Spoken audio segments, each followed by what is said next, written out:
retomamos las sesiones ahora con la segunda tanda.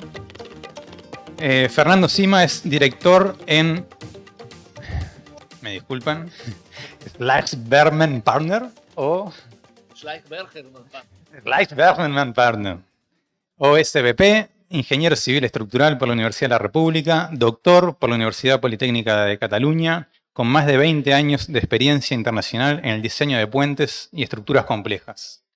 Estuvo en España con Calatrava, luego a SBP, un paso intermedio, y en Uruguay un poquito, y ahora está haciendo obras increíbles. Soy fanático de Fernando, y hay que destacar que Fernando es oriundo de Tacuarembó, o sea, de Tacuarembó para el mundo.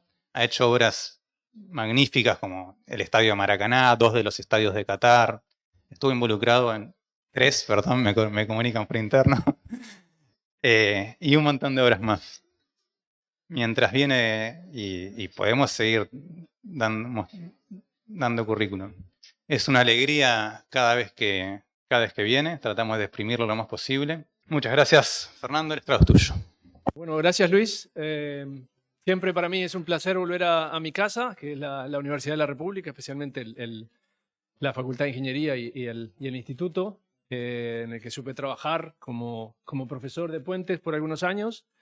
Y tengo la alegría de ver a algunos de mis alumnos todavía por aquí, o sea que todavía tienen ganas de escucharme, pese a que me sufrieron varios meses. La idea hoy es hablar de algo que ya les daba la lata hace 12 años, 13 años a mis alumnos, que era sobre los puentes integrales. Creo que es importante. Cualquier cosa, si no me escuchan bien, me avisan, porque tengo la tendencia a girarme y no hablar directamente al micrófono. Pero es importante introducir los puentes integrales. Nosotros tenemos la tendencia en Uruguay y en la región a utilizar puentes simplemente apoyados, o no simplemente apoyados, pero con aparatos de apoyo.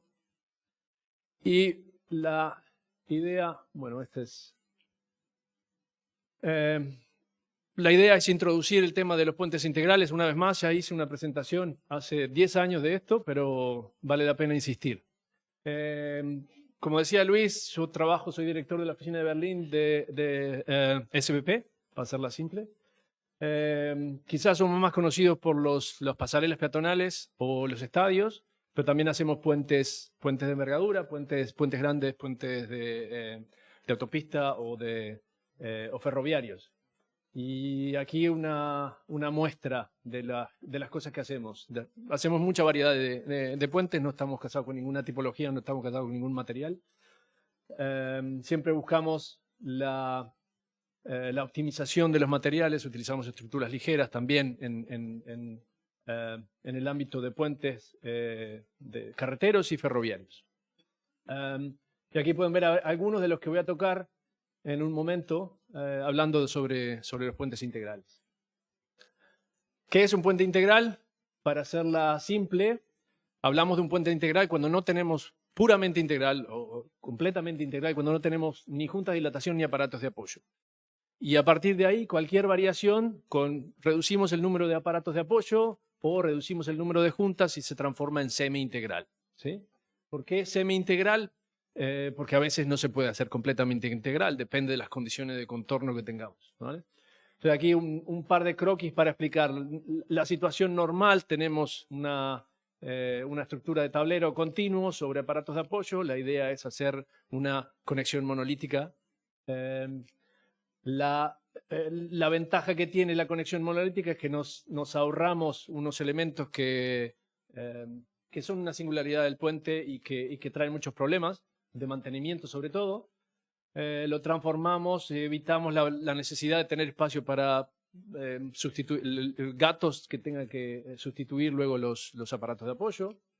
Lo mismo en los extremos, nos evitamos la junta de dilatación, transformamos la junta de dilatación, que necesitas una cámara de inspección por debajo, necesitas mucho espacio en el estribo, lo transformamos en una conexión monolítica. Eso es básicamente lo que es un puente integral a grosso modo. Entonces, Esto de las juntas de dilatación, especialmente y los aparatos de apoyo, es algo nuevo en la historia de los puentes, ¿sí? Entonces, para traer un ejemplo histórico, el puente de Alcántara no tiene junta de dilatación, no tiene aparatos de apoyo. Ahí sí, estamos hablando de hace mucho tiempo. Pero en la historia de los puentes, esos dos elementos, que como les decía, son singularidades, aparecieron mucho después. Es una introducción de la ingeniería de puentes moderna, digamos. ¿Por qué los puentes integrales? Lo que les decía, las juntas de dilatación y los aparatos de apoyo son una singularidad en la estructura del puente, ¿sí? Entonces, cuando perdemos esos elementos por mal funcionamiento, perdemos funcionalidad del puente inmediatamente, tienen un costo elevado de mantenimiento. Además, como estamos liberando grados de libertad en el puente, tenemos una mayor deformabilidad. Algunas veces es positivo, algunas veces es negativo, es verdad. Lo que sí tenemos es menor redundancia y robustez de la estructura, ¿sí? Una estructura puramente continua, completamente integral, tiene más robustez, tiene más redundancia estructural, tiene más capacidad residual. Problemas típicos que pasan en juntas de dilatación. Las juntas de dilatación son el último elemento que se instala en obra, se hace a las prisas, corriendo para cerrar y irse de la obra. Es un elemento que en términos de costo no es muy grande, no pesa demasiado, entonces le prestamos muy poca atención cuando estamos ejecutando. Entonces, así quedan también. Siempre hay problemas en la proximidad de la junta de dilatación, cuando la losa de transición en la junta de dilatación, siempre aparecen problemas, ¿sí? No importa qué tan buena sea la junta de dilatación, siempre aparece algún tipo de problema y es necesario su mantenimiento. Quizás estos son casos extremos, ¿no? Además, la junta de dilatación en zonas donde tenemos, donde hay nieve o donde se utilizan sales de deshielo, ¿sí? Son un punto crítico donde las sales penetran, ¿sí? y comienza la corrosión de los elementos metálicos que conforman la junta, pero también en esa zona el hormigón se ve afectado, obviamente, ¿sí? La afectación por los cloruros que vienen de las sales las sales fundentes, ¿no? A veces nos encontramos con la falta completa de mantenimiento de los aparatos de apoyo. Aquí es una inspección que hicimos, creo que lo vi por ahí a Adrián, allá está Adrián, que hicimos hace muchos años en un puente de Tacuarembó, donde los aparatos de apoyo, que no eran aparatos de apoyo como los conocemos, eran muy antiguo el puente, pero habían desaparecido completamente. Lo que nos encontrábamos era vegetación, inclusive un árbol creciendo donde debería haber un aparato de apoyo, ¿sí? Un naranjo. Esos son casos extremos. Estoy llevando al caso extremo, pero nos podemos encontrar cosas raras cuando hacemos una inspección y no hay un mantenimiento adecuado. La cuestión es que cuando no hacemos la previsión de la sustitución de los aparatos de apoyo tienen una vida útil mucho menor que la vida útil del puente, ¿sí? Si hablamos de aparatos de apoyo de neopreno esunchado, hay que cambiarlos cada 20 años. Si hablamos de aparatos buenos, no están auspiciando, pero Mageva, Maurer, podemos pensar en 40, 50 años sin una sustitución de aparato de apoyo esférico o aparato de apoyo tipo POT.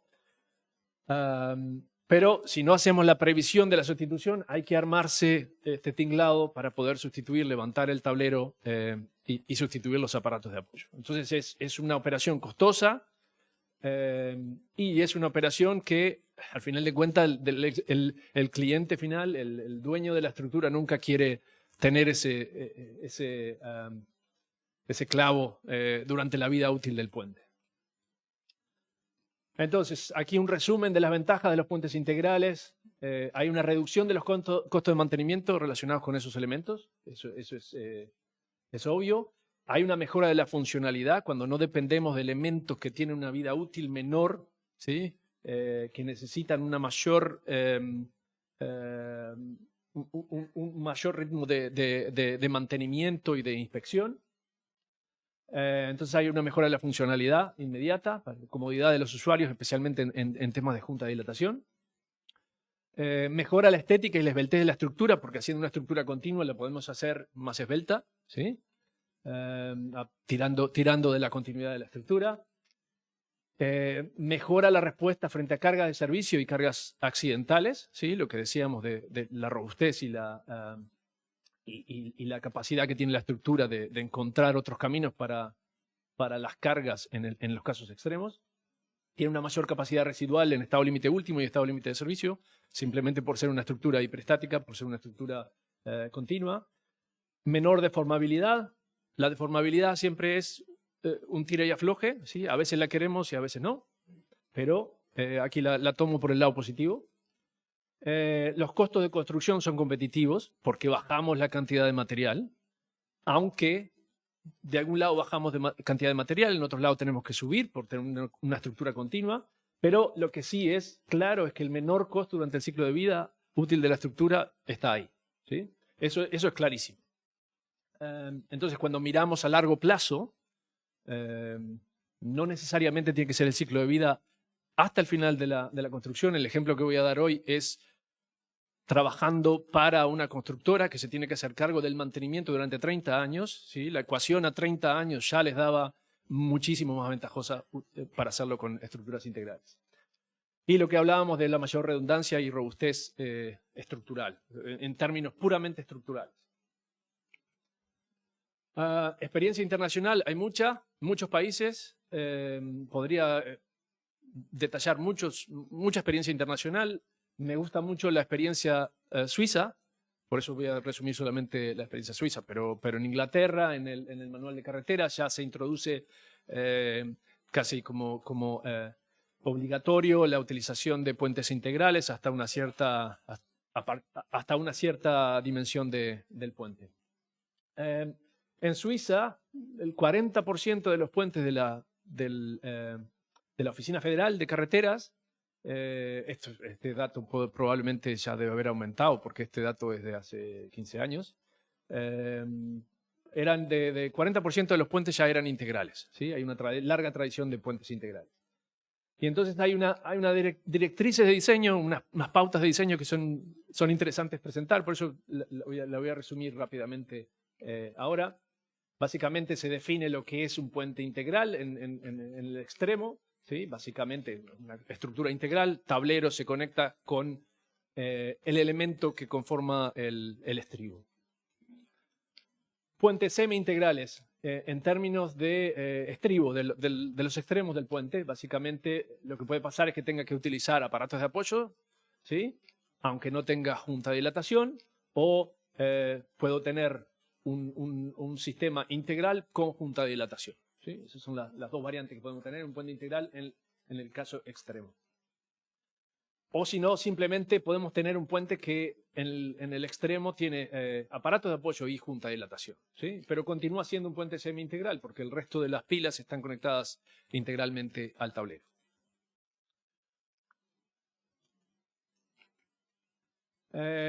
Algunas consideraciones de diseño, muy rápidamente para poner en contexto. Si tenemos puentes rectos o con curvatura moderada, ¿sí? Normalmente lo que pasa es que la rigidez del tablero es muchísimo mayor que la rigidez de la subestructura. La rigidez de la superestructura es mayor que la rigidez de la subestructura. Lo que pasa es que el que manda es el tablero. La deformación del tablero es la que manda y la que impone. Entonces lo que tenemos que buscar son estribos flexibles en ese caso. ¿Sí? La conclusión es necesitamos estribos flexibles que introduzcan poca rigidez, que no impidan demasiado el movimiento longitudinal del tablero. Entonces, algunos detalles típicos de estribos flexibles apoyados en una pila pantalla, pila tipo blade, ¿no?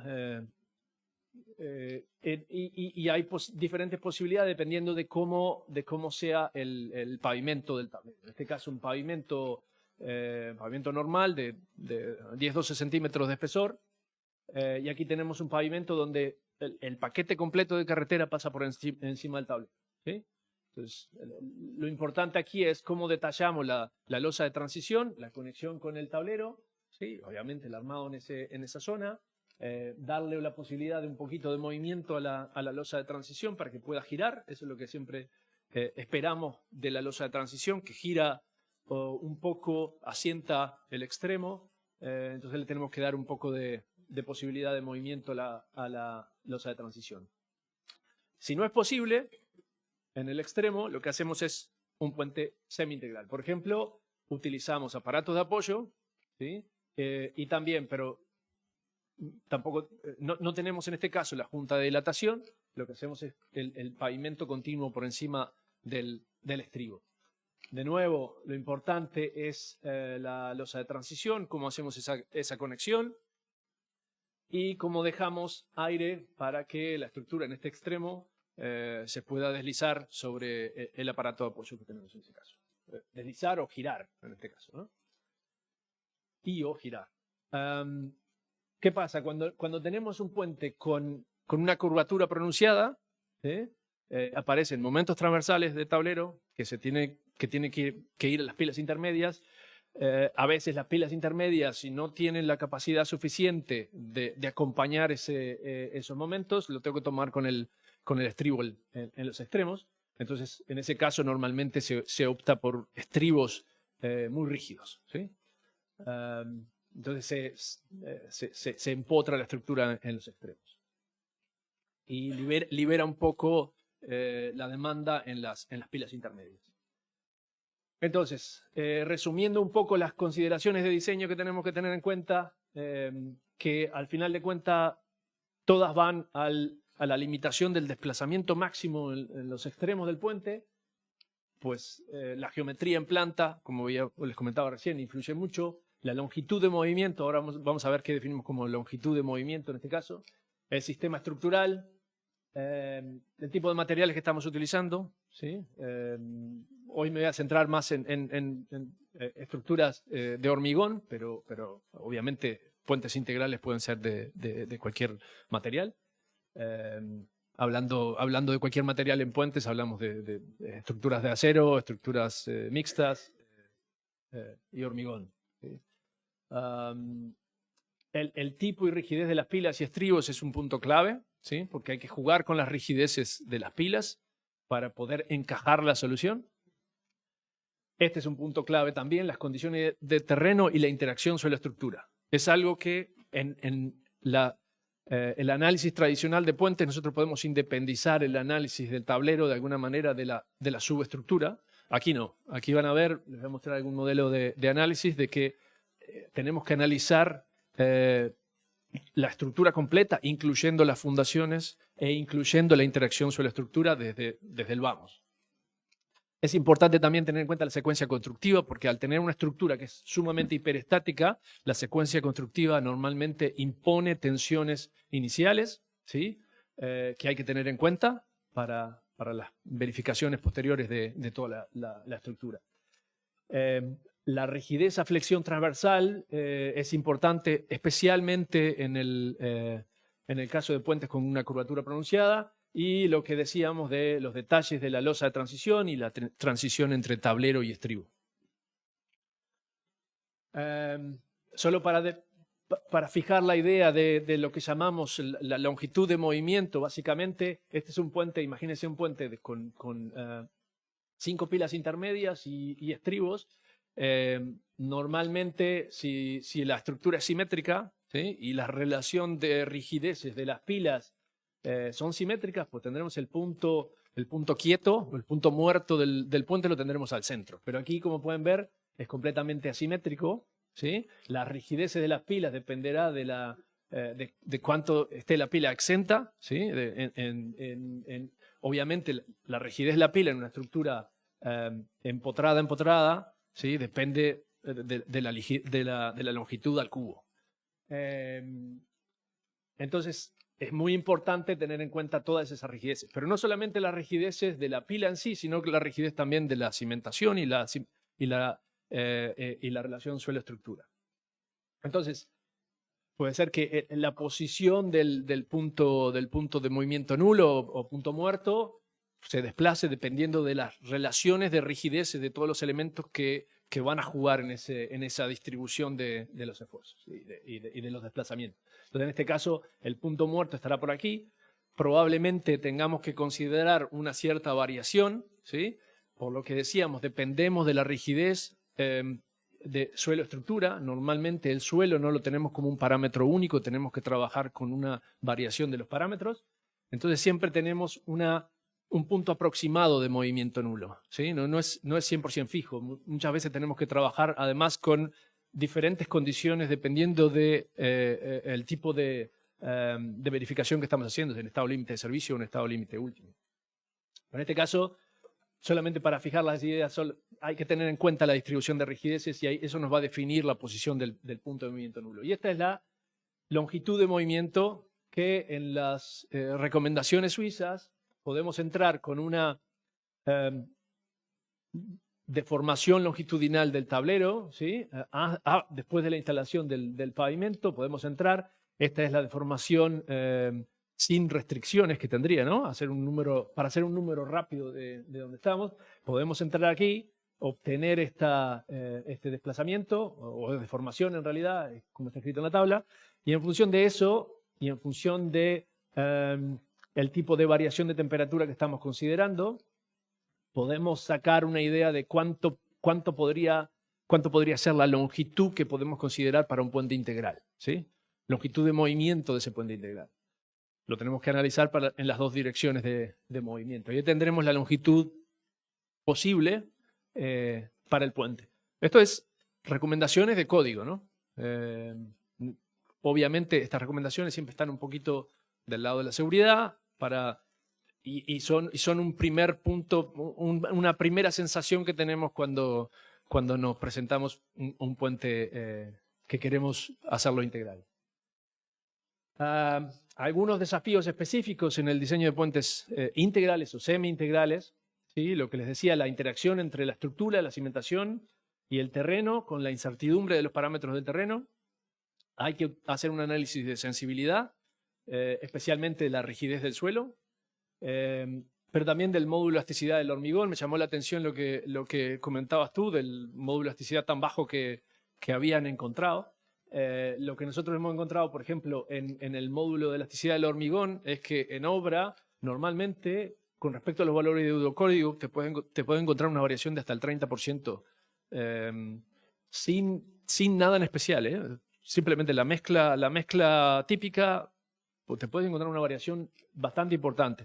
Y acá, como estamos trabajando con las rigideces, la distribución y proporciones de rigideces entre los diferentes elementos de la estructura, muchas veces con diferentes calidades de hormigón, esto es clave, ¿sí?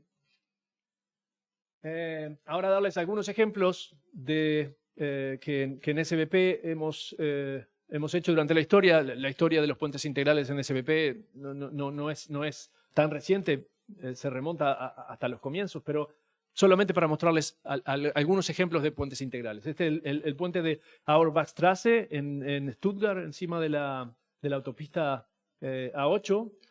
Básicamente es un puente de 130 metros de luz, con vanos relativamente moderados, y que el vano principal de 43 metros es una especie de arco membrana, ¿sí? Si se quiere, al estilo Maillard. Una evolución de un puente al estilo Maillard.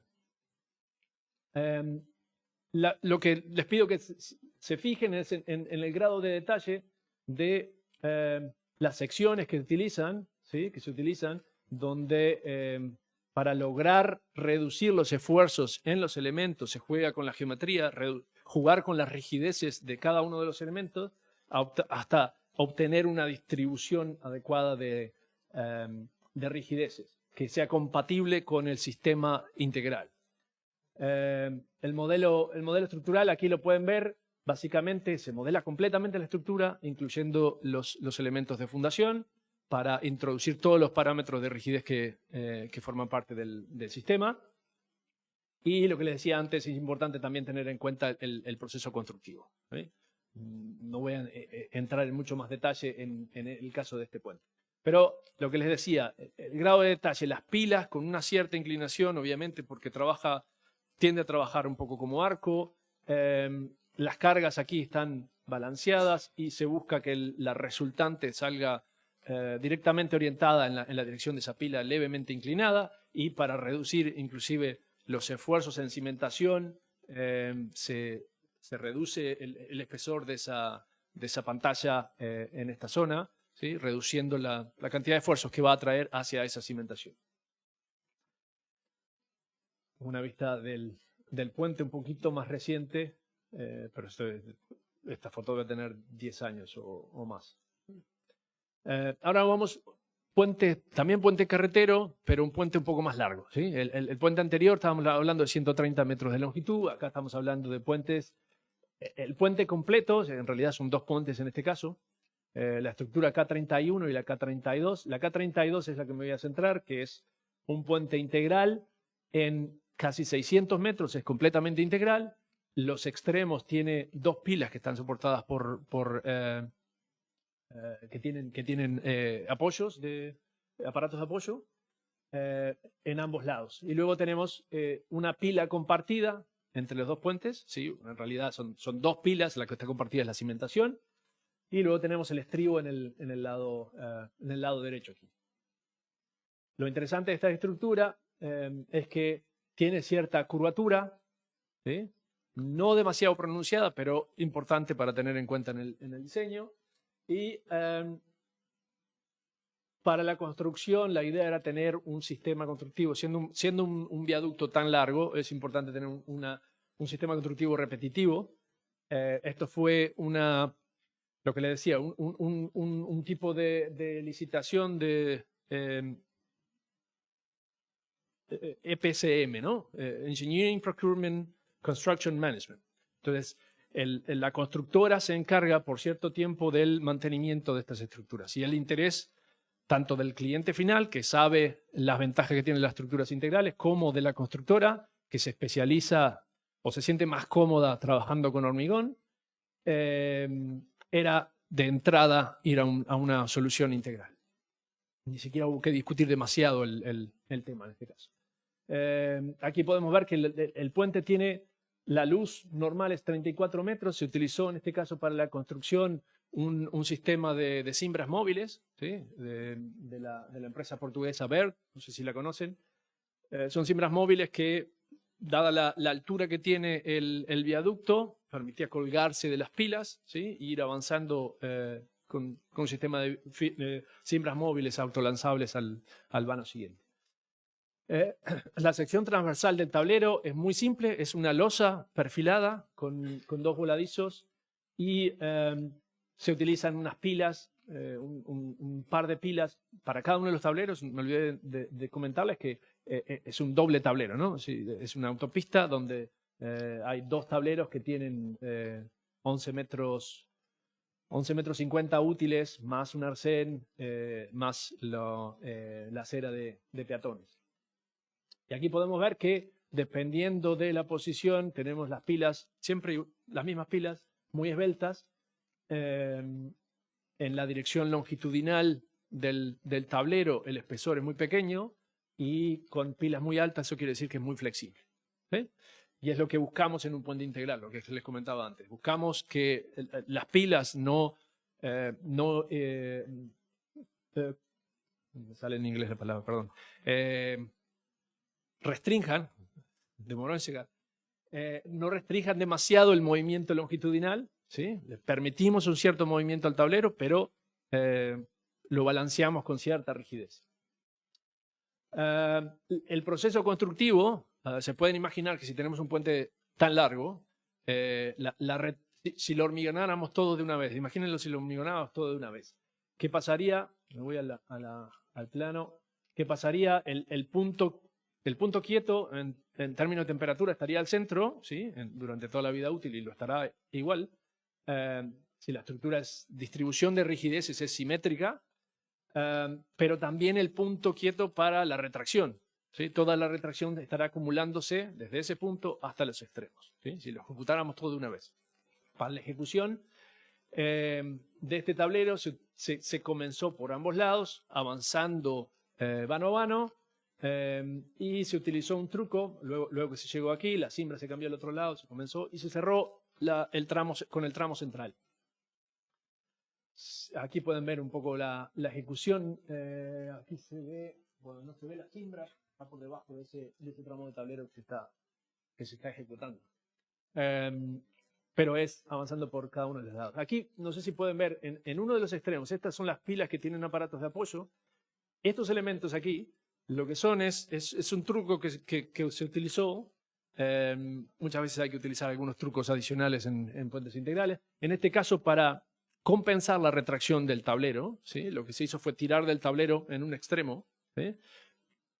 Dándole una predeformada a las pilas que estaban ejecutadas en esa dirección. Se tiró del tablero, se predeformaron en una dirección, de manera que cuando se cerró el tablero al centro, la retracción queda compensada. Entonces la pila al final de la retracción, a un cierto tiempo, pues está perfectamente vertical. Otro puente, en este caso un puente ferroviario, solamente para darle algunas ideas rápidas de algunos ejemplos de puentes integrales que hemos hecho. Este es el puente de Gänse-Bachtal en Alemania, una línea que fue hecha, ejecutada entre 2008 y 2015, más o menos. Y aquí es un caso bastante particular. La autoridad ferroviaria en Alemania, el Deutsche Bahn, es bastante peculiar en el tipo de estructuras que utiliza. Utiliza las estructuras estándar. En este caso sí, fue un poco más difícil convencer al cliente de utilizar otro tipo de estructura, pero es algo que ha cambiado con los años. Aquí tenemos una estructura que, si comparamos con la solución tradicional que utilizaría Deutsche Bahn, utilizaría una viga cajón continua, 44 metros de vano, sobre aparatos de apoyo. Esa es la solución estandarizada. La propuesta era utilizar bloques integrales, ¿sí? De 112 metros de longitud, donde todas las pilas están unidas monolíticamente al tablero, lo que permite utilizar pilas muy esbeltas, y un punto central, que es el punto rígido de ese bloque, que atrae todos los esfuerzos horizontales en dirección longitudinal y en dirección transversal. Y ahora vamos a ver una comparación de en sección cómo quedarían cada uno de esos pórticos que veíamos antes, en comparación con la solución tradicional. Aquí pueden ver que es una solución mucho más transparente. Un viaducto tan largo en una zona rural tiene un peso visual mucho menor, por el hecho de que estamos utilizando una estructura integral o semi-integral en este caso. El requerimiento de esta longitud viene dado específicamente por el tipo de junta para los rieles, ¿sí? Deutsche Bahn no es muy amigo de las juntas en rieles, juntas para grandes longitudes, por eso aquí se utilizaron 112 metros, pero se puede utilizar viaductos integrales de ferrocarril. Me consta que en España hay algunos que sobrepasan los 1000 metros en algunos casos. Entonces, el concepto es lo que les comentaba. Tenemos un punto muerto de desplazamiento, ¿sí? El punto de desplazamiento nulo está aquí al centro, donde tenemos esa pila un poco especial, que es muy rígida, y las otras pilas son muy esbeltas y acompañan un poco el desplazamiento del tablero. Ahora pasamos, voy a tomar un poquito de agua.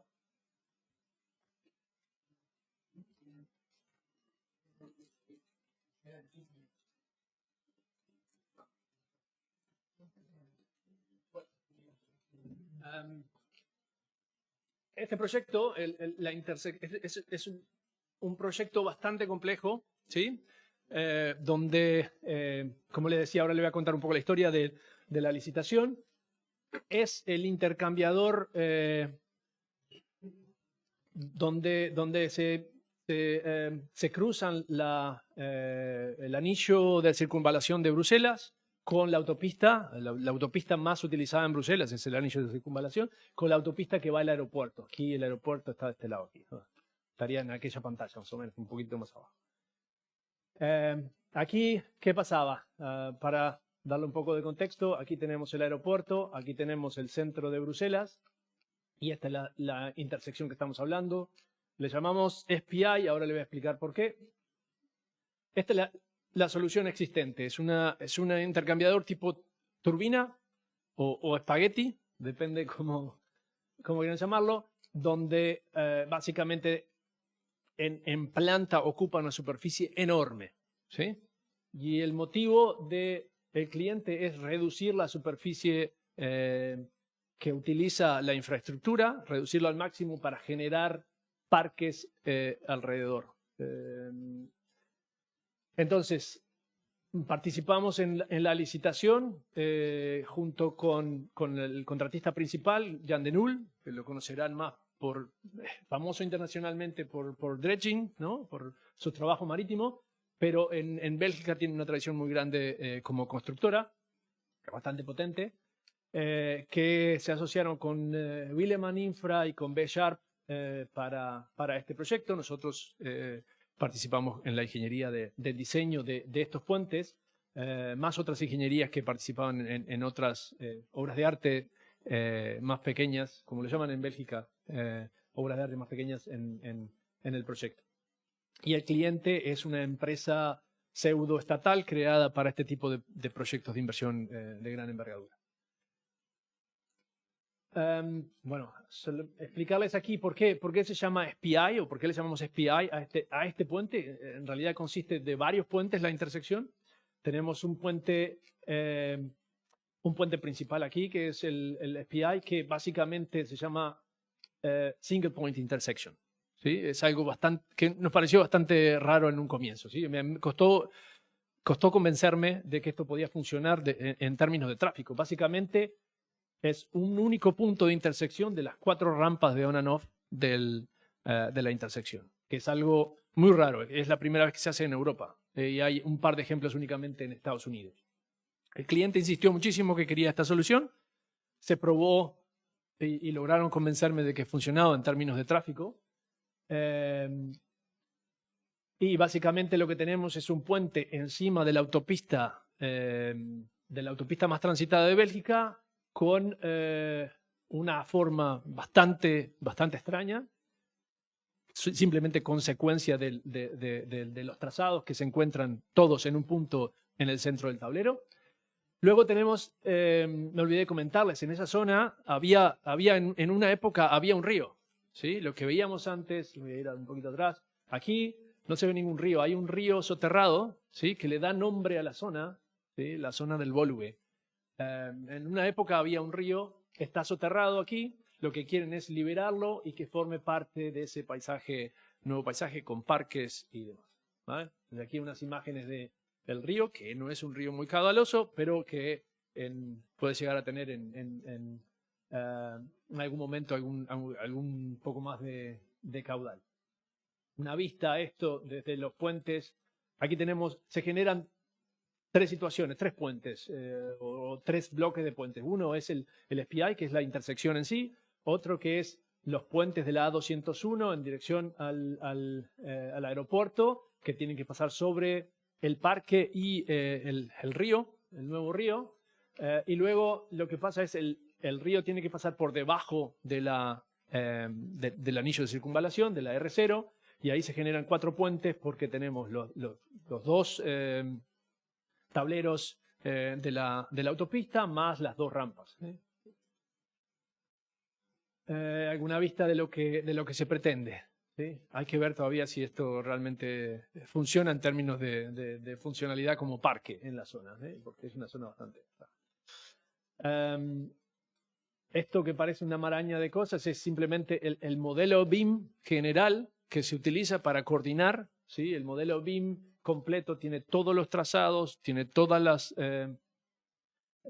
los elementos existentes y los que se van a ejecutar. ¿Sí? Eso nos permitió coordinar bastante bien la posición de las nuevas pilas en función de todo lo existente. Se volcó todo en un modelo BIM. Y como pueden ver, esto se ha ido revisando unas cuantas veces. Esta es la versión 236 del modelo BIM de coordinación. Aquí vamos a pasar rápido porque ya me estoy quedando sin tiempo.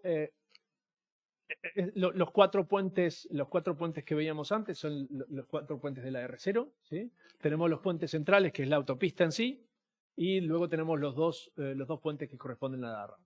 Básicamente, aquí tenemos una estructura relativamente sencilla, integral relativamente sencilla porque son puentes muy cortos, pero la complejidad viene por el hecho de que estamos en Bélgica En Bélgica los eurocódigos tienen por encima un código que es inclusive más restrictivo que el eurocódigo, ¿sí? Entonces, por ejemplo, para pretensado tenemos que considerar que la decompresión del hormigón, normalmente en eurocódigo se verifica la decompresión en cuasi permanente o en frecuente, dependiendo del tipo de ambiente, se verifica alrededor del cable y nada más. En Bélgica se verifica en toda la sección, ¿sí? Eso implica que tenemos cantidades de potensado más de lo habitual, de lo que estamos acostumbrados en otros lugares. Además de otros requerimientos, como por ejemplo que hay un coeficiente adicional en la verificación estructural de los pilotes, un coeficiente de 1.4 sobre el hormigón. No importa qué tan bueno sea el hormigón, le tenés que poner un coeficiente adicional encima del 1.5 que utilizamos para estado límite último, se lo ponen un 1.4 por encima, tanto en estado límite de servicio como en estado límite último. Aquí lo que tenemos es una solución relativamente simple. El tablero es un tablero de vigas. Es un tablero bastante pesado porque el paquete de pavimento pasa por encima del tablero completamente. Entonces tenemos 70 centímetros de pavimento por encima. El tráfico se considera tráfico pesado con camiones especiales. Entonces es un puente bastante pesado. Tenemos una luz del orden de los 40 y pocos metros. Aquí podemos ver que los estribos no son paralelos y vienen definidos por esta sección que quieren del río, ¿sí? La quieren específicamente, la luz que se imponía viene definida por ese corte del terreno.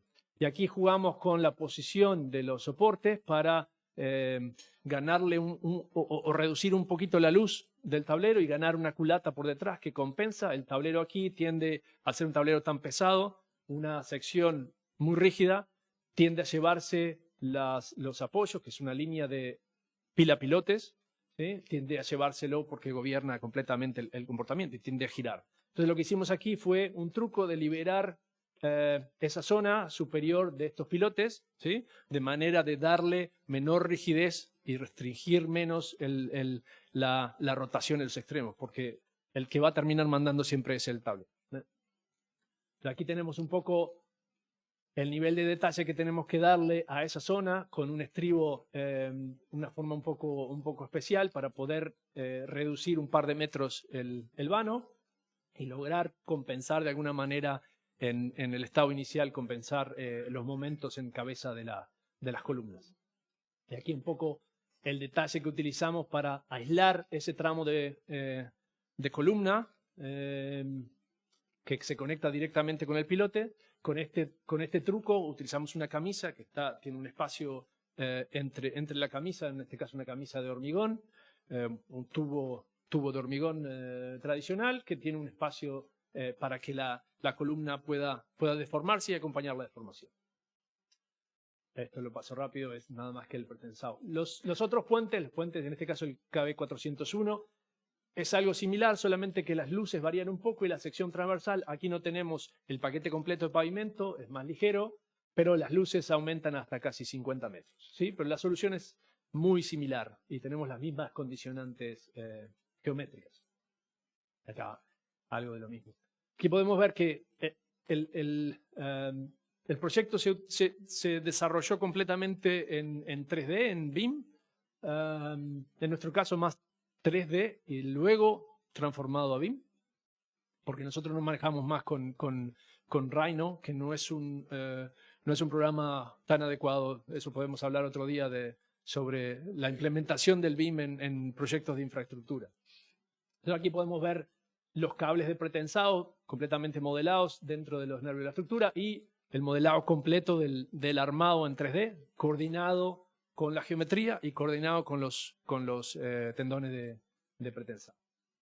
Pasamos rápidamente a los puentes de la A201, que como pueden ver se parece mucho a la foto del ejemplo que veíamos antes. Aquí tuvimos que jugar con las rigideces de las pilas intermedias y las rigideces. Pueden ver que en el extremo utilizamos el mismo truco de liberar un poco la flexión superior en el tramo superior con ese encamisado en la pila pilote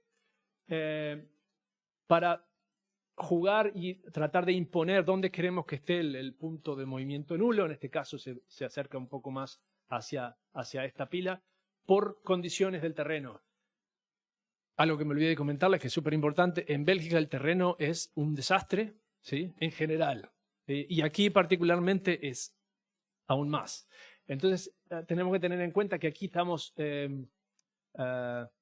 quitando terreno, ¿sí? El nivel actual está aquí en verde, todo este terreno lo tenemos que quitar. El terreno tendrá movimientos posteriores que tenemos que tener en cuenta en el diseño y en el análisis, ¿sí? Básicamente eso implica que hay un empuje en estos pilotes que están aquí, un empuje lateral, ¿sí? El terreno trata de deformarse hacia adentro, inclusive trata de levantar el puente, ¿sí?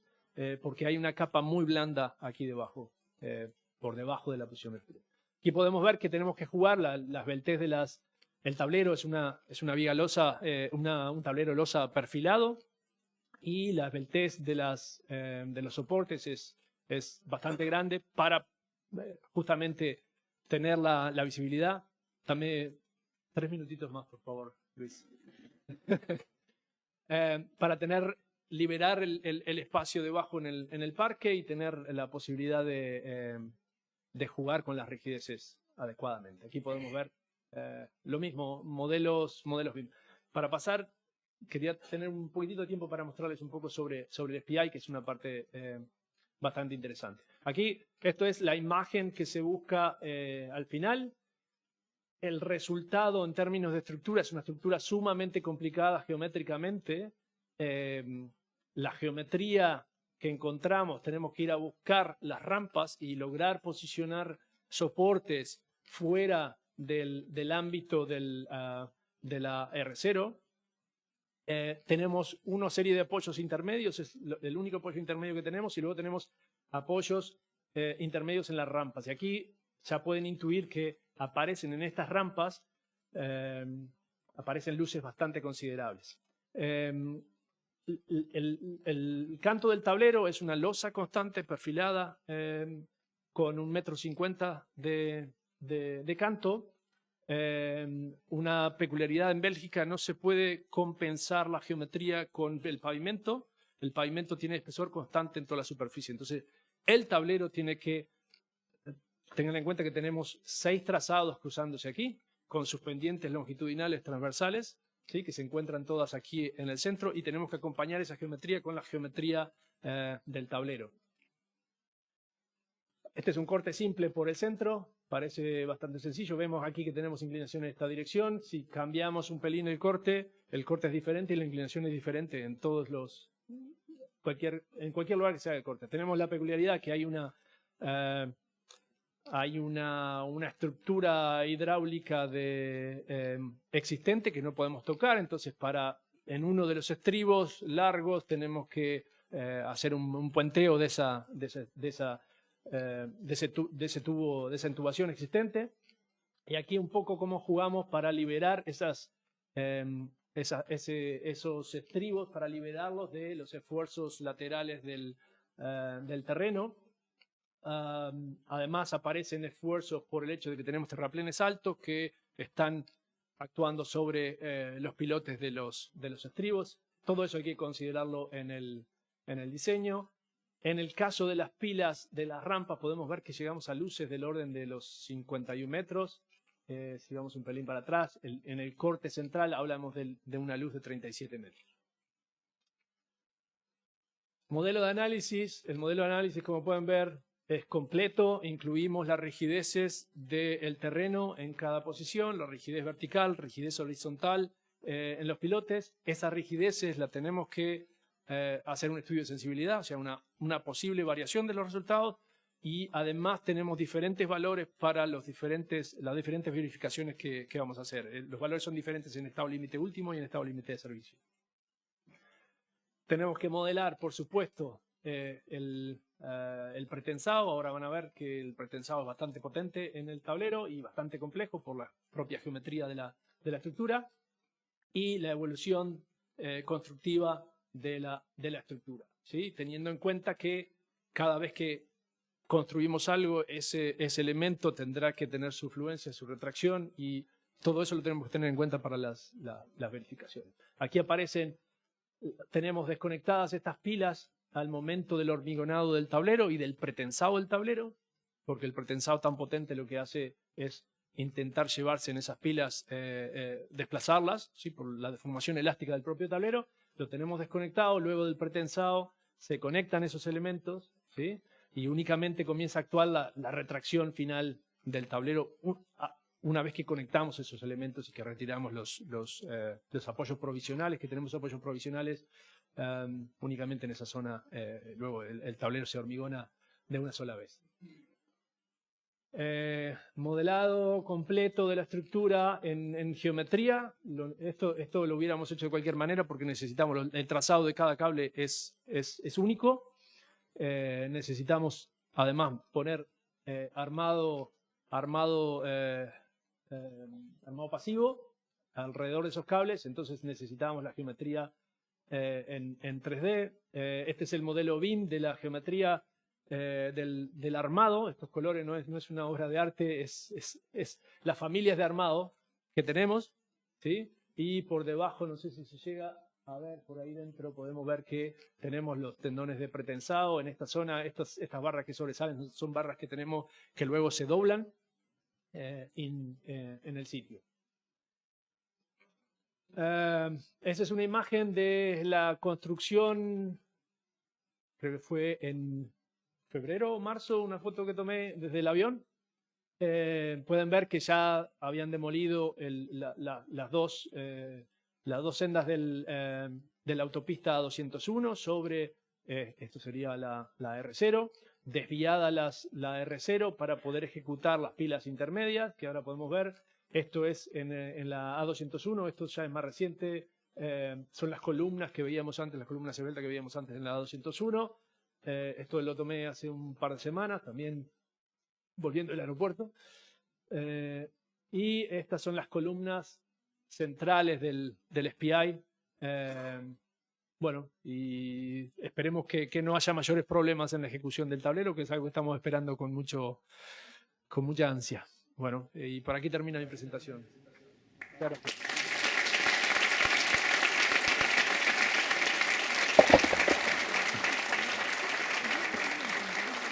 Casi en hora.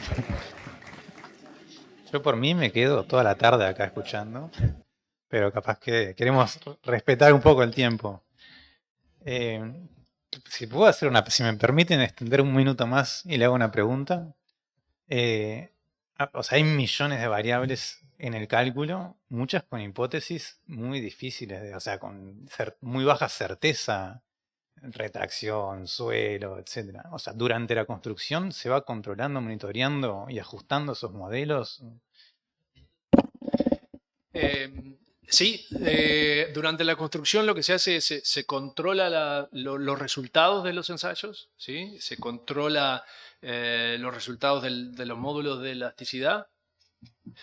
Si no hay variaciones importantes, no se considera no se considera un recálculo, digamos, pero lo que sí ha pasado es que hemos tenido que se han encontrado diferencias cuando ejecutan los pilotes, se ejecutan también algún CPT.